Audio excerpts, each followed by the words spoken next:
Estamos con Agustín Berti. Los intelectuales del bien. Los intelectuales del bien, como Agustín Berti, investigador adjunto, él en el Instituto de Humanidades del CONICET y Universidad Nacional de Córdoba, cordobés, de los cordobeses del bien también, y director alterno de la maestría en Tecnología, Políticas y Culturas de la misma casa de estudios. Sus últimos libros son Plataformas de Streaming, Una economía de la dispersión y Nanofundios. Coordinó el glosario de filosofía de la técnica junto a Diego Parente y Claudio Celis Bueno. Agustín, te damos la bienvenida a Nodal se prende, te saludamos Emilia Matías Solange. Buenos días, gracias por la invitación. ¿Cómo estás, ¿Cómo Agustín? estás? Un pensador del bien. ¿Me escuchan bien ahí? Sí, te escuchamos perfecto. Perfecto. Y sos cordobés, te digo acá tenés cordobés, estamos... Una mendocina, 2 cordobeses, por eso están tan felices porque ahora son 3, además. ¿Viste cómo es el cordobesismo, el Agustín? espíritu del Fernet a nuestro alrededor. También vamos a conquistar el mundo, sí. como los aceleracionistas, vos decís que sí. Van a ser desde el núcleo bueno, porque también hay un Agustín Laje, por ejemplo, nosotros tenemos a Agustín Berti. Sí. Claro. Es el lado del bien. No sé si tan del bien, pero por lo menos seguramente no de ese lado. No, claro. Está medio complicado saber de qué lado se está hoy, pero intentamos que sea del lado No, pero del la bien. grieta es grande, Sí, la grieta es grande. En el medio no se puede estar. Bueno, No. Agustín, primera y que nos llamó mucho la atención, además del concepto. Bueno, encontramos un artículo muy interesante en página 12, ¿sí? Que también ahí das algunas reflexiones. Ponés unas reflexiones que son muy interesantes en esto del vínculo de la técnica y lo humano, ¿no? Que un poco recién también conversábamos con Hernán Sánchez. Pero la primera pregunta es, ¿qué es un nanofundio? ¿Y cómo se puede relacionar a todo este debate que, bueno, venimos conversando en el programa? Bueno, Nanofundio es el título del libro que publiqué en la editorial La Cebra y la editorial de la Universidad Nacional de Córdoba, una coedición. Y no es un concepto estrictamente hablando, es más bien una chicana teórica. Es como una especie de chiste sobre esta inflación conceptual que hay de nuevos términos para describir fenómenos, como por ejemplo tecnofeudalismo, que me parece una solución europea a los problemas del mundo, ¿no? Parafraseando un poco la Barcelona. Extraordinario. O también la idea esta, no sé, criptocomunismo, bueno, empezaron a proliferar conceptos, y digo, lo del nanofundio en realidad es una chicana, pero que tiene alguna reflexión teórica detrás. Surge de una conversación justamente con Claudio Celis Bueno, a quien mencionaban recién, que es un académico chileno muy importante en temas de automatización e inteligencia artificial, con Flavia Costa, a quien conozcan quizá por el libro Tecnoceno, que salió en tándem con Nanofundios y dialoga bastante, con ella trabajamos mucho, y con Pablo Manolo Rodríguez, ¿no? Era un encuentro académico que se realizó en Chile, que se llamó Poshumanidades Críticas, y la discusión era qué venía después de las humanidades, ¿no? Somos gente que se formó en las humanidades, y entonces en esa discusión un poco era... ante esta crisis del Estado derivada de la emergencia de nuevas tecnologías, crisis de la democracia como modelo que convoque a una idea de futuro y la aparición de, por un lado, la virtualización y el mundo digital, y por otro lado, los procesos que se abren con las tecnologías de manipulación genética o incluso el CRISP de edición genética. Bueno, ante todos esos debates, ¿cuál era el primero? La puesta en crisis del lugar de lo humano.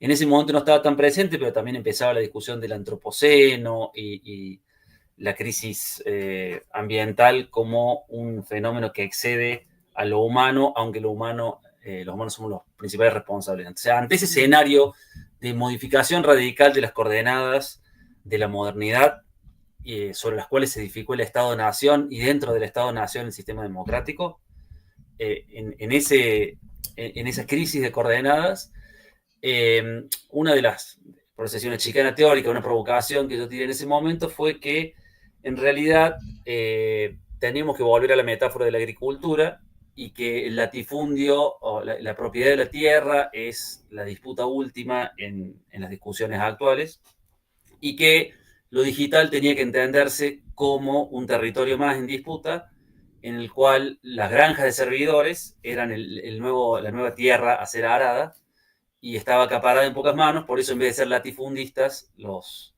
dueños de las grandes granjas de servidores eran nanofundistas, ¿no? Porque las inscripciones que se hacen en esos discos rígidos son a escala nanoscópica, ¿no? Entonces lo que tendríamos es la concentración de la tierra digital en muy pocas manos, que es otra forma de nombrar, con una idea más de llamar a una reforma agraria digital a estos grandes propietarios, bueno, las GAFAM, como se las conoce generalmente, o la nueva lógica que hace confluir la propiedad intelectual, el derecho de copia, la captura de datos y el procesamiento algorítmico de información, ¿no? Eso confluye en las granjas de servidores como una infraestructura principal donde sucede, ¿no? Porque la nube es una metáfora muy simpática, pero que la nube son granjas de servidores, ¿no? Eso ya es sabido, en ese momento no era tan obvio, y entonces la cuestión era llamar la atención sobre esa disputa a escala nanoscópica de la propiedad de los datos, que en última instancia tiene efectos muy reales sobre el mundo, ¿no? Ya un poco de ahí viene el chiste, barra concepto, barra provocación, ¿no? Está excelente. Agustín, y en esto de la tierra, vos planteás esto, ¿no? Bueno, en términos, a ver, retomando a Marx, ¿no? La tierra, el capital y el trabajo. Entonces, ¿dónde, si la tierra son estos servidores, ¿no? Que nos estás planteando, ¿cómo entran a jugar las otras dos categorías para tu lectura? Bueno, el capital está claramente ubicado del lado de quien posee las infraestructuras, digamos. Para mí la discusión siempre es tratar de abandonar esa mala lectura de la desmaterialización, ¿no? Sino que estamos hablando de una instancia de hipermaterialización. Entonces, quien controle las infraestructuras sobre las cuales se monta el mundo digital va a controlar las dinámicas del mundo. Entonces, lo más importante de discutir es la propiedad de las granjas de servidores, la propiedad de los programas que corren sobre los datos que están alojados en esos servidores, la propiedad de las redes de comunicación, y por eso ya que hablaban de Elon Musk, Starlink es una infraestructura comunicacional que habilita la existencia de estas nuevas formas de producción. Ahora, la tercera pregunta, la más difícil de responder, que es un poco la que quieren responder quizás Rizek, Williams y Helen Hester, dentro del aceleracionismo de izquierda que mencionaba recién, perdón, se me escapó el nombre. Hernán. Que mencionaba recién Hernán, me parece que hay una deriva ahí, la pregunta por qué es el trabajo, ¿no? Yo, en ese sentido, me parece más interesante la posición de Claudio Celis Bueno, que es preguntarse si esto sigue siendo trabajo, ¿no? O incluso también lo plantea así Mackenzie Work en un libro muy interesante que se llama El capitalismo muerto, ¿es acaso esto algo peor?, ¿no? Donde plantea que hemos pasado de una clase, de la vieja oposición capital-trabajo o capitalista-proletario, que había subsumido a su vez la oposición terrateniente trabajador de la tierra, ¿no? Campesino, me faltó la palabra. Entonces, para seguir con esa metáfora de la agricultura que está ahí dando vueltas siempre, esas dos oposiciones habían sido subsumidas ahora por una tercera oposición que era vectorialista hacker, ¿no? El hacker es el que produce diferencia informacional, es decir, produce valor en términos informacionales, porque la repetición no produce valor, la diferencia produce valor en esta nueva economía digital. Y el vectorialista sería aquel que es capaz de orientar los flujos informacionales para poder capturar ese excedente. Entonces, hoy estaríamos en una etapa, va a decir Work, digamos, esto no hay que analizarlo bien y discutir a ver si se sostiene, ¿no? Que estamos en una instancia de superación del capitalismo de hecho en aras del vectorialismo. Hay otra autora muy importante vinculada a la teoría política italiana, sobre todo al posoperaísmo, que es Tiziana Terranova. Ella tenía un libro muy importante de los años 2000 que se llama Cultura de la Red, que empieza a caracterizar estas nuevas formas de trabajo y cómo el trabajo efectivamente se reconfigura en la idea de trabajo libre, que hoy lo vemos, digo, en un chofer de Uber, ¿no? La posibilidad de disponibilidad y la gestión de esa disponibilidad de tiempo de trabajo mediante plataformas que distribuyen trabajo y automatizan operaciones que antes llevaba adelante, por ejemplo, el operador de radio en una remisería, ¿no? Ujú. Digo, perdón por lo poco glamoroso de los ejemplos, pero estamos hablando de trabajo, Sí, ¿no? claro, Y de claro, distribución claro. del trabajo. Grano. De una. Y entonces lo que dice Tiziana Terranova es que, bueno, el trabajo libre es una posibilidad de liberación, pero al mismo tiempo un espacio de captura de ese excedente, que justamente quienes capturan ese excedente son las plataformas.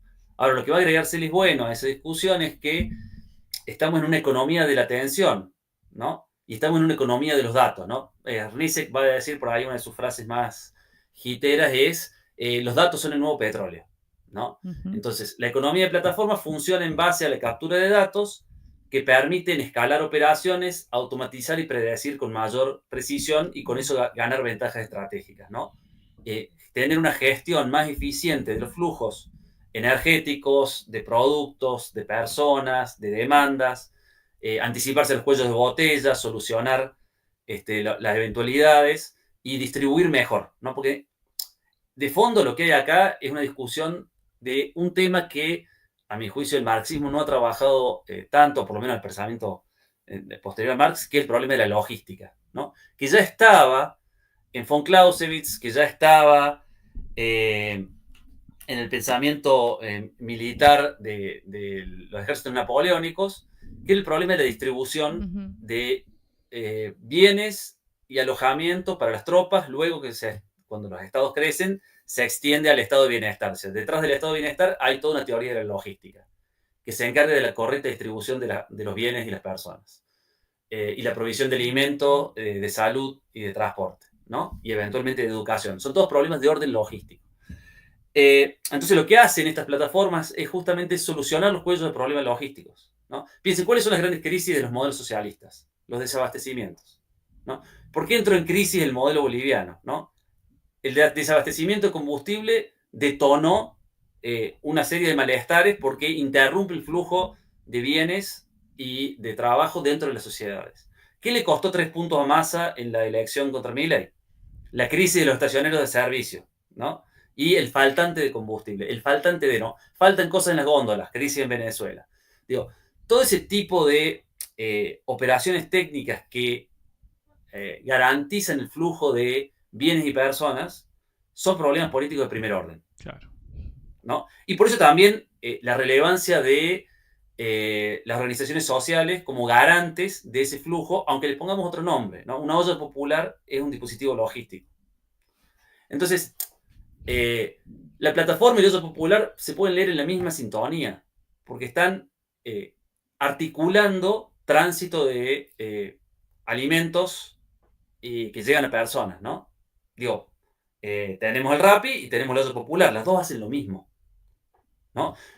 Los medios técnicos por los cuales lo instrumentan son bastante diferentes, ¿no? En una necesito tarjeta de crédito, negocio que produce comida y motoquero. En la otra necesito donante de alimentos, cocineras, y un espacio donde alimentar a los chicos. Pero de fondo son dos dispositivos logísticos.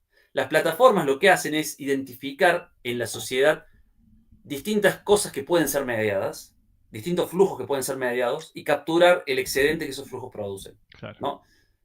Dentro de esa economía, y para eso necesitan datos, para poder Sí. operativizar eso. Dentro de esa dinámica, lo que aparece como un problema es que para producir datos necesito atención humana.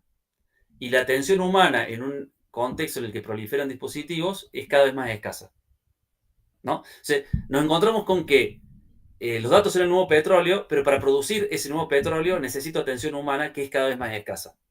Y entonces desarrolla una serie de tecnologías de captura de atención. Y entonces entramos de lleno en lo que los estudiosos de la comunicación han denominado economía de la atención, ¿no? Entonces la economía de los datos y la economía de la atención confluyen y por eso, digamos, Hollywood y las petroleras también confluyen, digamos, en estas nuevas mega infraestructuras.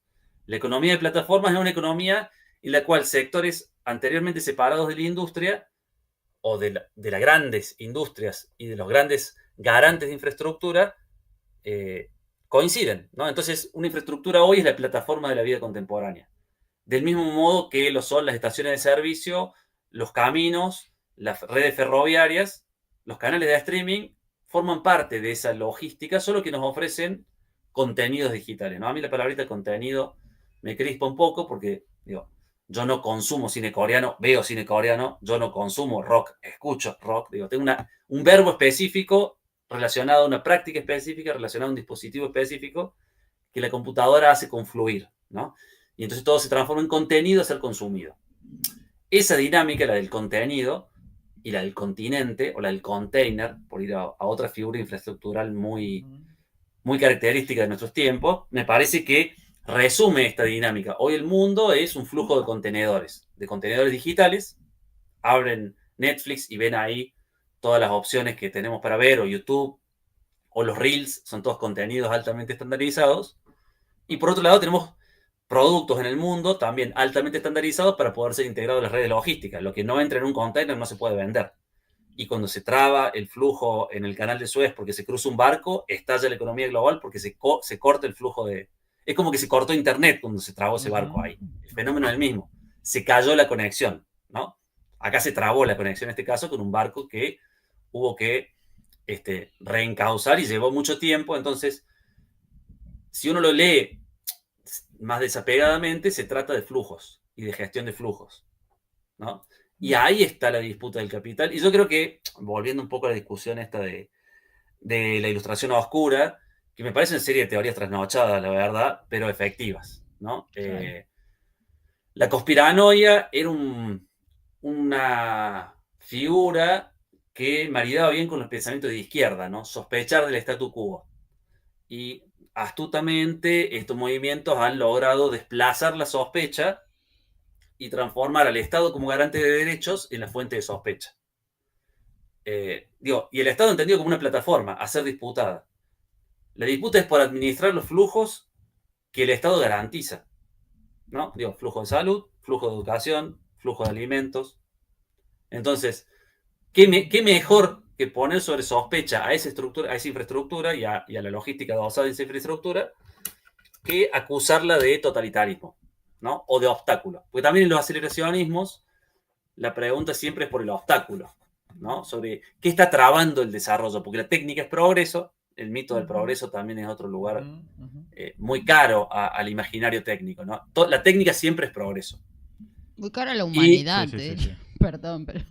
Sí, y también ustedes decían, recién yo lo he escuchado con mucha atención,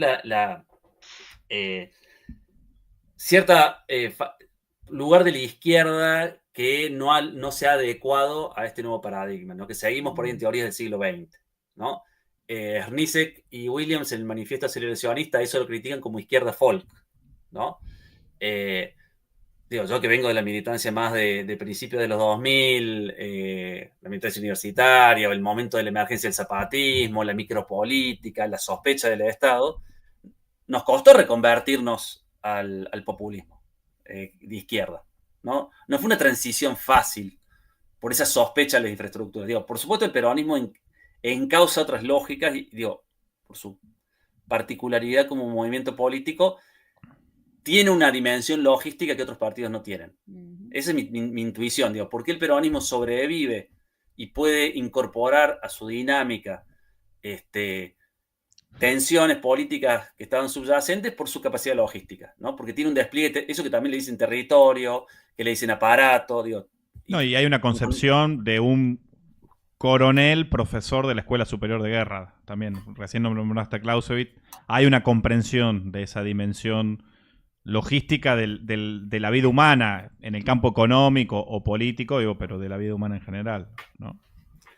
Sí, claramente. Lo que sí no creo, y acá voy a entrar como en confrontación con ustedes, es que la izquierda latinoamericana no ha pensado eso. Yo creo que sí, se ha pensado mucho. No se ha pensado en Buenos Aires, por ahí, que eso es distinto. La semana que viene en Paraná es el 13º coloquio de filosofía de la técnica, y ahí se junta gente de todo el país, están discutiendo estas cosas desde 2009, ¿no? Intensamente. Ahí tenemos, Agustín, si la producción nos acompaña, tenemos el flyer el cartel del coloquio, que está bueno que nos lo pasaste, que está bueno que la comunidad nodal lo vea, ¿sí? 27, 28, 29 y 30 de agosto en la facultad, la conozco, Facultad de Ciencia de la Educación de la UNER en Paraná, Entre Ríos. Muy, muy interesante. Perdón que te interrumpí, pero así también la producción incluso te te digo acompaña que con lo que decís. Este chat se va a picar, o sea, ya tiene un montón de comentarios. Si no hay más es porque sabemos que se nos va a acabar el programa en un momento, pero te quiero adelantar que probablemente levantemos el teléfono más seguido con Agustín, con todo ese equipo, además de investigadores, de docentes intelectuales de las universidades públicas y de otros espacios, pero que están aquí construyendo Ahí está. pensamiento nacional. Ahí está, el Coloquio Internacional de Filosofía de la Técnica, Genealogías y Utopías en torno a máquinas inteligentes. ¿Sí? Este coloquio a realizarse en poquísimos días, ¿no? Poquísimos días, 27, 28, 29 y 30 de agosto en Paraná. Seguí, Agustín, perdón que te interrumpí, pero me parecía que era importante mostrar e informar. A lo que voy es que hay una red de gente que está pensando esto en América Latina. Hay gente muy interesante pensando esto en Chile, claramente. Hay un libro muy importante que es Tecnología, Política y Algoritmos en América Latina, que compiló Andrés Tello, que es de descarga gratuita. Está Tecnologías Feministas, que escribieron Andrea Torrano y Natalia Fischetti, y es de descarga gratuita, publicado por Claxo. Está todo el trabajo del grupo Arqueologías del Porvenir, que dirige Manuel Bisset, que digo, si querían hablar de Jarvin, me parece que el especialista en Jarvin es Lo Manu. conozco a Manu. Amigo mío desde el año 2003. Está, bueno, vino Agustín primero, que es nuestro amigo. Perdón, te interrumpí. No, que no, me llamó la atención esto de cordobés, que hace un par de años que no lo veo, pues estoy acá en Buenos Aires, pero cordobés amigo. Debería haber teorías conspirativas sobre núcleos de cordobeses queriendo conquistar el mundo. Hemos podido salirnos de ahí, que se vaya a otro lugar la sospecha, ¿no? Sí, nos acusan de la diplomacia del asado, que es como una especie de... Sí, es verdad. De forma de cooptar, no académica. Pero digo, volviendo a la discusión, está también todo el trabajo de Manuel Bisset, también con Javier Blanco, que además de ser informático, es sindicalista. Fue secretario general del gremio de docentes. Acá que publicaron hace poco el manifiesto geotecnopolítico en la revista Barda, un dossier muy interesante sobre nuevas derechas y tecnología. Hay una escena de discusión sobre la relación tecnología-política que es de larga data. En Córdoba, bueno, tenemos la maestría que se llama Tecnología, Políticas y Culturas, justamente porque se dan este tipo de discusiones, donde tenemos docentes, por supuesto, que están basados en Capital Federal, como ya mencioné a Flavia Costa y a Pablo Manuel Rodríguez o Diego Lauler. También está gente de Mar del Plata, hay una gente de Rosario, Ezequiel Gato, que tiene todo un trabajo sobre el pensamiento utópico, es otra persona que me parece muy importante nombrar. Todo el trabajo que hace Alejandro Galeano. Hay muchas zonas de la discusión contemporánea que me parece que están prestando atención a esto, que están vinculados a la política, tanto a la política universitaria como a la política partidaria. Si bien claramente no son mainstream, ¿no? Pero lo mencionan, Eric Sadan está de moda, digamos. Y sí, lo que dice es atractivo, pero me parece pobre en términos de análisis político. Ingenuo en algunos puntos. O Harari. Harari tiene algunos buenos libros y después sí tuvo el problema de hacerse famoso y se quedó sin hits, ¿no? Y entonces, bueno, Homo Deus me parece que tiene momentos de especulación que son un poco osados en términos, ¿cuál es el sustento de esa evolución? Yo no creo en la singularidad, ¿no? Yo no creo que la inteligencia artificial se vaya a revelar, porque la inteligencia artificial no piensa. Claro. No es una conciencia. Claro. Los modelos y los desarrollos de esto, yo creo que lo que sí hace es esto, un procesamiento muy eficiente de la información mediante el reconocimiento de patrones, la clasificación de patrones y la generación de patrones, ¿no? Y entonces, bueno, sí, hay una parte de la vida en el mundo, esto que yo decía en relación a la gestión de flujos, que puede reducirse al reconocimiento de patrones, ver qué cosas se repiten y anticiparse a lo que se repite. Está bien, digamos, eso hace cualquier analista político, cualquier econochanta también, digamos. A veces le pegan, a veces no. Pero, por usar un término caro al a quien está ahora con una ciencia social que es la economía, que está ejerciendo la presidencia, ¿no? Digo, y está destruyendo las ciencias sociales. Pero me parece que hay una dinámica de lo que siempre fue la cultura que ahora se acelera. Digo, la cultura es reconocer patrones, es identificar regularidades, es producir regularidades a partir de esos patrones previamente aprendidos. Es lo que hacemos siempre. Solo que lo delegamos en una máquina, como decías recién en relación al celular, vamos delegando en esta máquina recordar números, ¿no?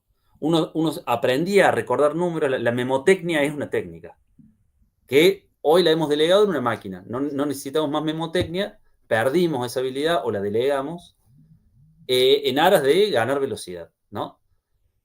Pero en ese sentido, la inteligencia artificial es muy parecida a una topadora.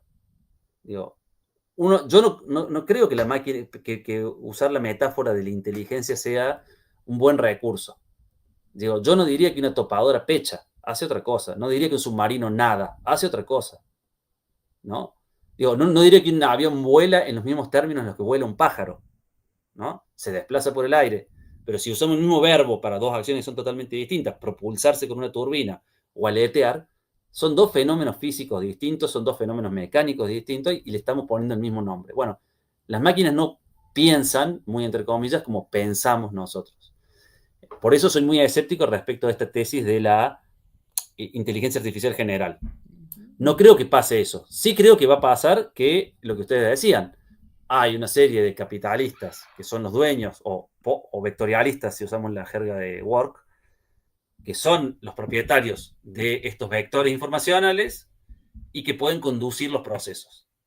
Yo no sé si los chinos están de acuerdo. Y ahí entran a jugar otros actores. Bien. Y por eso el debate, y una pequeña corrección a lo que se planteaba recién en relación al poshumanismo.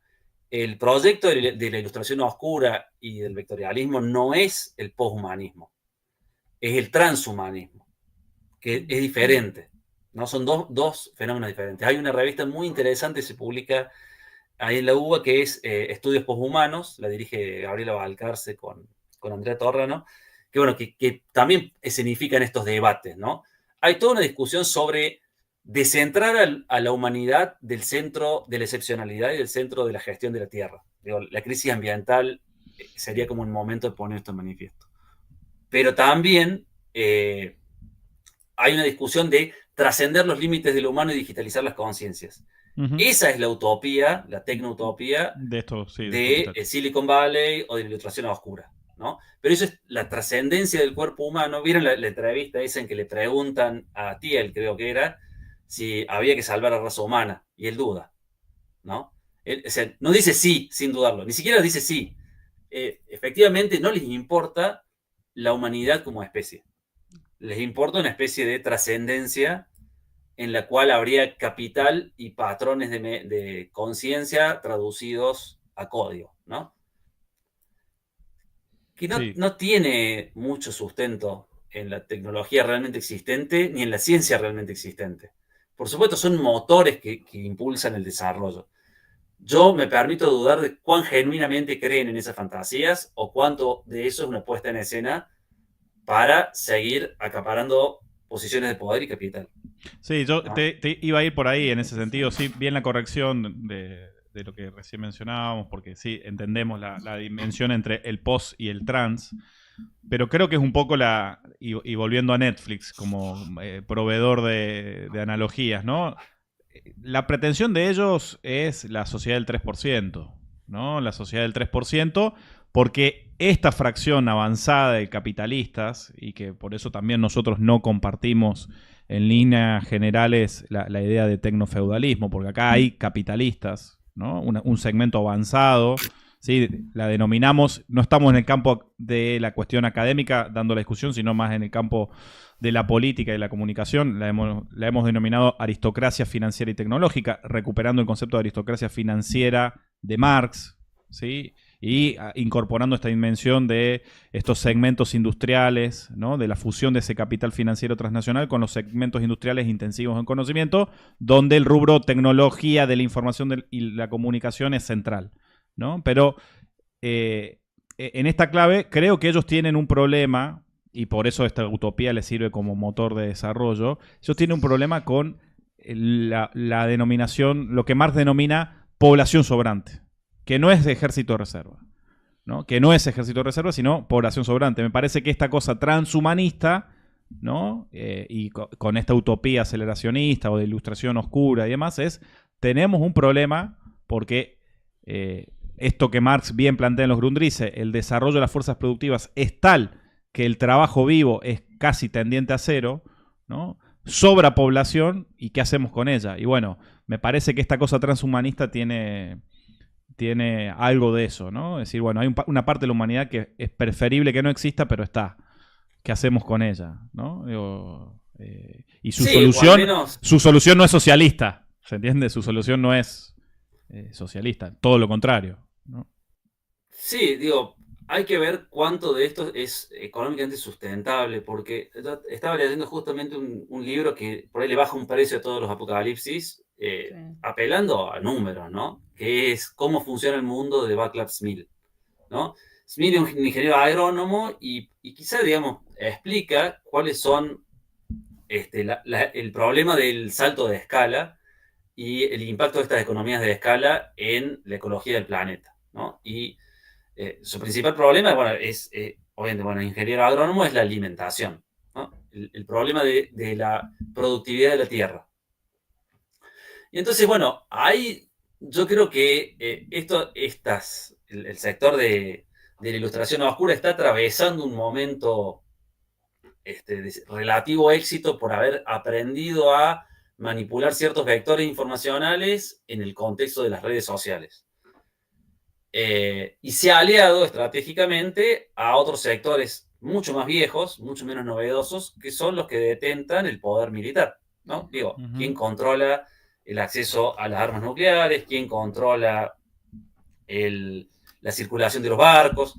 Entonces, cuando uno le saca la pátina de novedad a todo esto, volvemos a guerras de posiciones y a un mundo multipolar más parecido a 1914 o a 1937 que a una especie de distopía tecnológica, ¿no? Por eso digo, no, estamos siguiendo todos los debates de la iluminación oscura y Estados Unidos y qué sé yo, y no sabemos nada de China, no sabemos nada de la India, no sabemos nada de Indonesia, ¿no? Y digo, actores globales con poblaciones, digo, sabemos un poco de la política de Brasil. Brasil sí está pensando estas cuestiones a mediano plazo, por lo menos Itamaraty, hasta que lo interrumpió Bolsonaro, tenía una diplomacia de largo aliento, ¿no? Como proyecto de nación. Entonces, la emergencia de la multipolaridad acá cruzada con las novedades tecnológicas, hay que leerla en clave histórica, mucho más larga, digamos, hay que hacer una especie de realpolitik de la tecnología, más que entrar en la discusión del debate distópico, transhumanista, de la rebelión de las máquinas, ¿no? Entonces, esas fantasías, digamos, tipo Skynet. Agustín, te hago una pregunta un poco más, pragmática quizás, pero en esto que coincidimos, ¿no? Se está desarrollando conocimiento muy valioso, principalmente también de la mano de la potencia de nuestras universidades públicas y nuestras investigadoras teóricas, ¿no? Bueno, creo que ahí hay una red, una capacidad instalada en Argentina, pero bueno, en otros países de América Latina y en el mundo, que hay que conectar y se está conectando. Coincidimos que hay una noción en la política de todo pasa en Buenos Aires y no es así. Nosotros solo somos agentes federalistas tratando de hacer algo en esta ciudad, muy desagradable. Pero, a ver, tu mirada, ¿por qué o cómo ves qué pasa con esta relación entre estos núcleos de pensamiento, ¿no? Y de generación de conocimiento para la humanidad o para para el pueblo, como le llamamos nosotros, para un campo popular que hoy está sufriendo las consecuencias de una crisis, digo, detrás de esto hay gente sufriendo, hay gente pasándola mal, tenemos niños, niñeces pasando hambre en nuestro país. ¿Qué pasa ahí? ¿Cómo está esa conexión entre esos centros de pensamiento y la política, la posibilidad de llevarlo adelante, de materializar, ¿no? O de incorporar estos, ¿no? Estos fenómenos de época, esta lectura de lo que está pasando en el mundo a la realización política. Claro, ahí está. Buena pregunta. ¿Qué pasa? ¿Cuál es tu mirada sobre eso? ¿Qué pasa ahí? Hay un desacople, digo, hay una tesis interesante, yo le escuché decir a Alejandro Galeano a propósito cuando vino a presentar acá a Córdoba su libro La máquina ingobernable, que hace la historia de 4 capitalismos, que hace un paralelo de los desarrollos tecnológicos y los desarrollos del Estado, ¿no? De la evolución del Estado-nación a nivel global y el caso argentino en particular. Y es que en Córdoba se piensa mucho justamente, y sin mucho impacto, digo Córdoba porque era el ejemplo que ponía, pero en el interior del país en general, se piensa mucho y muy bien justamente por la incapacidad de acceder a los puestos de gestión o a los puestos políticos expectantes. Mientras que Rosario, Buenos Aires, La Plata, aquellos que participan en la vida académica tienen un acceso más directo por cercanía al Ejecutivo Nacional, a ciertos lugares de toma de decisión, entonces rápidamente la gente entraba en una dinámica bien burdiana, esto de el capital académico como un capital, no lo decía en estos términos Alejandro, ¿no? Yo estoy haciendo una interpretación, de la posibilidad de acceder a un cargo desde el cual incidir políticamente, entonces estaba seteada la discusión con vistas a construir capital para ocupar posiciones. Y acá el pensamiento era mucho más libre, por eso era más osado, pero al mismo tiempo incidía poco. Digo, comparto una parte de ese diagnóstico. Me parece que la distancia nos permite pensar otras cosas y al mismo tiempo nos impide incidir. Claro. No es el caso general, digo, conozco muchos casos de incidencia, sé de gente que ha participado no voy a decir nombres, digo, porque esto es más delicado, pero sí que ha participado en el diseño de campañas digitales, en scrapeo de datos, en análisis de tendencias, con tecnologías de punta, digo, desde el interior, en campañas a nivel latinoamericano. Entonces, existe eso, más sotoboche, pero sí es cierto que no hay una articulación real. Digo, acá en Córdoba nosotros tenemos vínculo más en las instancias de formación o de transferencia con el gobierno provincial y el gobierno municipal, que han sido de distintos signos políticos. Somos convocados, pero más en el ámbito de la cultura y la educación y no tanto en el ámbito de la discusión del modelo productivo. Recién ahora estamos participando de mesas multisectoriales, pero bueno, eso fue un trabajo de hormiga, de construir legitimidad durante mucho tiempo, ¿no? Digo, no es que no exista, pero sí evidentemente no va a velocidades aceleracionistas, digamos, no estaríamos siendo buenos discípulos de Arnisek y de Williams acá, porque bueno, también hay cierto prejuicio hacia la academia desde la política, por otra parte razonable, digo, hay motivos que explican por qué ese prejuicio. Hay cierto prejuicio de la academia hacia la política y de la sociedad en general, digo, la gente habla en difícil y eso deja mucha gente afuera. Y bueno, es un problema, no hay que hablar en difícil, digamos, hay que plantear las discusiones como son, ponerlas sobre la mesa, tratar de ser llano en explicar, tratar de no ser soberbio ni condescendiente, digo, son ejercicios de construcción política que llevan mucho tiempo y un aprendizaje, ¿no? Totalmente.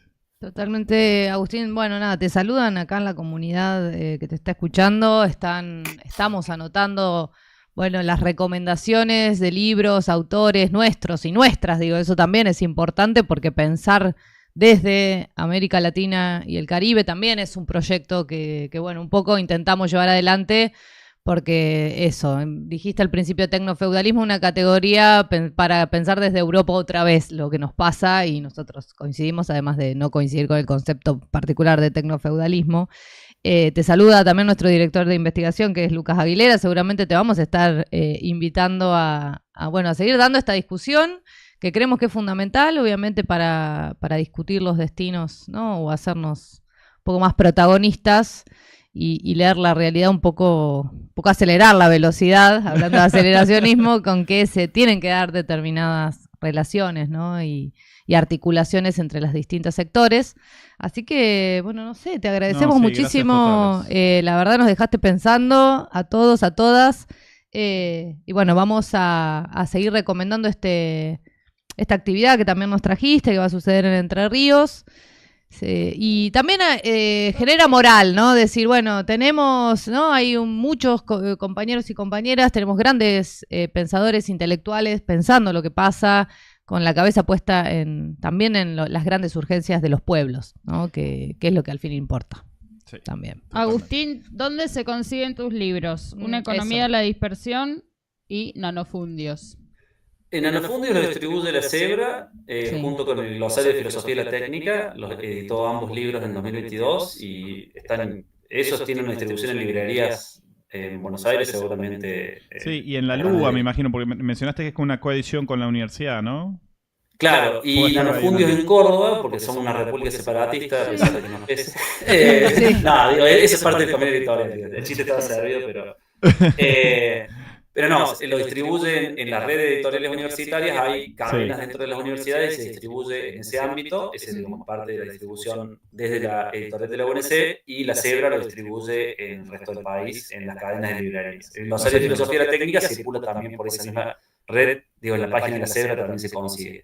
También están ambos disponibles en versión de EPUB, o sea, en las páginas de las editoriales se consiguen. Y una economía, plataformas de streaming, una economía de la dispersión, sale el viernes, o sea que estoy haciendo como una especie de Lanzamiento. Pará, pensamos que era reciente, que ya estaba. Qué bueno. Sí, me anticipé, yo le hice trampa ahí. Excelente. No, pero mejor aún, quiere decir que todavía no estamos tarde para leerlos y debatirlos. Primicia de Nodal. Claro. Lanzamiento, claro. Realmente primicia, no habíamos hablado del libro antes que hoy. Plataformas de streaming, una economía de la dispersión. Se presenta en Paraná, justamente en el Coloquio de Filosofía de la Técnica, y luego va a estar disponible a través de la distribución de la editorial de la UNC, es decir, en formato EPUB en la página y en las cadenas, en las librerías universitarias donde la editorial de la UNC distribuye. Es una tirada más chica, pero creo que va a circular bastante. Bueno, el formato EPUB también habilita a leerlo, aunque es mucho más lindo leer un libro en papel. Sí, somos clásicos, somos vieja guardia. Hemos hecho un guardia. ejercicio de no hablar en la jerga académica para ese libro en particular, tratar de bajar la discusión de la streaming a la discusión cotidiana, ¿no? Evitamos citar a autores, evitamos la proliferación de citas, discutimos problemas y los presentamos de una manera más bien atractiva. Entonces, digo, es un libro que está pensado para el público en general, no es un libro académico. Me encantó. Bueno, entonces podemos hacer una Hacemos presentación claro, virtual. Hacemos alguna presentación virtual o alguna cuestión ya con el libro arrojado al aire. Yo creo que sí, que sería que podríamos armar una linda mesa. Le vamos a agradecer también a Santiago Liaudat, docente, Santi. investigador de la Universidad Nacional de La Plata. Santiago nos puso en contacto con Agustín, así que sin ánimo de redundar en los espacios que comparten de trabajo e investigación. Bueno, gracias Santiago también, alguien con quien esperamos estar en Nodal se prende en breve nomás. Muchas gracias por la invitación. No, por favor, un abrazo grande. Fue un gustazo y arrancó nomás.